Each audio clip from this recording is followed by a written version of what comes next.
সুপ্রিয় শিক্ষার্থী, super computer কমিউনিকেশনের পক্ষ থেকে স্বাগতম। এ পর্বে আমরা শিখব কিভাবে ফোল্ডার তৈরি করা যায়, রিনেম করা যায়, ডিলিট করা যায় এবং রিস্টোর করা যায়।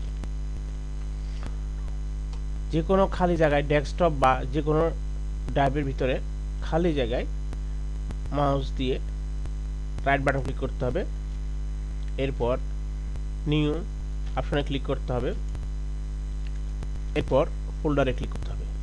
এখন আমি আমার ফোল্ডারের নাম সুপার কম্পিউটার লিখলাম, লিখে এন্টার দিতে হবে অথবা খালি জায়গায় ক্লিক করলেও হয়ে যাবে। আমি এন্টার দিচ্ছি, একবার ফোল্ডার তৈরি হয়ে গেছে। যদি আমি চাই এখন ফোল্ডার থেকে রিনেম করব, যে কোনো কারণে আমাকে এটা রিনেম করতে হচ্ছে, রাইট বাটন ক্লিক করব, ক্লিক করে রিনেমে ক্লিক করব, করে এবার কার্সরটা শেষের দিকে নিয়ে সুপার কম্পিউটার কমিউনিকেশন লিখব, COMMUNICATION কমিউনিকেশন হয়ে গেল। এখন আমি যদি চাই এটির ভিতরে এই ফোল্ডারটি ডিলিট করে ফেলব,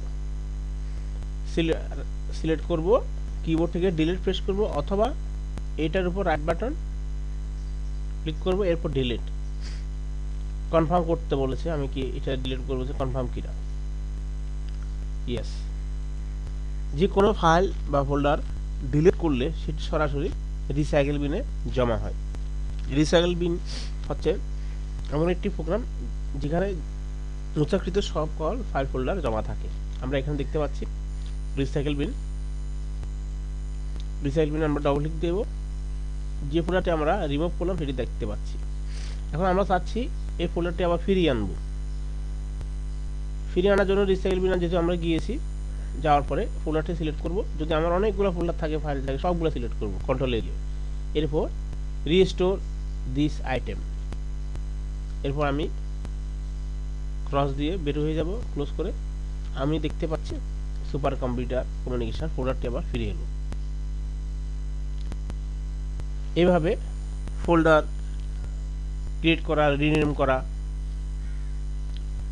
ডিলিট করা, রিস্টোর করা কাজ সম্পূর্ণ করা যায়। ধন্যবাদ সবাইকে।